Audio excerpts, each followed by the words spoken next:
பிரான்சில் கூர்மையான கத்திகள் உட்பட ஆயுதங்களை வைத்திருப்போருக்கு எதிராக கடுமையான நடவடிக்கை எடுக்கப்படும் என உள்துறை அமைச்சு தெரிவித்துள்ளது. அவ்வாறு தம் வசம் இவ்வாறான கத்திகளை வைத்திருந்தால் 5 வருட சிறை தண்டனையும் 75,000 யூரோ அபராதமும் விதிக்கப்படும் என அமைச்சு குறிப்பிட்டுள்ளது. பிரான்சில் சிறுவர்களுக்கு எதிரான வன்முறை சம்பவங்கள் அதிகரித்துள்ள நிலையில் இதனை கட்டுப்படுத்தும் வகையில் இந்த சட்டம் நேற்று முதல் நடைமுறைக்கு வந்துள்ளது. தடை செய்யப்பட்ட ஆயுதங்களை வாங்குவதோ அல்லது வைத்திருப்பதோ இனி சட்டவிரோதமாகும்.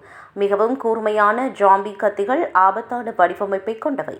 இந்த வகையான கத்தி பயன்படுத்த முற்றாக தடை விதிக்கப்பட்டுள்ளது. ஆபத்தான கத்திகளை வைத்திருப்போர் அதனை ஒப்படைக்கும் கால அவகாசம் நேற்றுடன் முடிவுக்கு வந்துள்ளது. இந்நிலையில் இந்த ஆயுதங்களை வைத்திருக்கும் தனிநபர்கள் மற்றும் கடைகளுக்கு எதிராக நடவடிக்கை எடுக்கப்படும். எனினும் இந்த தடை செய்யப்பட்ட ஆயுதங்களை வைத்திருப்பது கண்டுபிடிக்கப்பட்டால் விளைவுகள் மிக கடுமையாக இருக்கும் என்று உள்துறை அமைச்சு எச்சரித்துள்ளது. இதேவேளை சாதாரண கத்திகளை கொண்டு செல்வதற்கும் கட்டுப்பாடுகள் உள்ளன.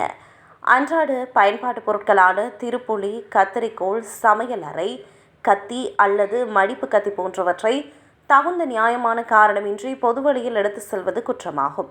போலீசார் உங்களை சோதனையிடும் போது நீங்கள் இருக்கும் இடம், நேரம் மற்றும் சூழலை கருத்தில் கொண்டு நடவடிக்கை எடுப்பார்கள். அதனை சட்டவிரோதமாக போலீசார் கருதினால் ஓராண்டு சிறை தண்டனையும் 15,000 யூரோக்கள் அபராதமும் விதிக்கப்படலாம் என்று அறிவிக்கப்பட்டுள்ளது.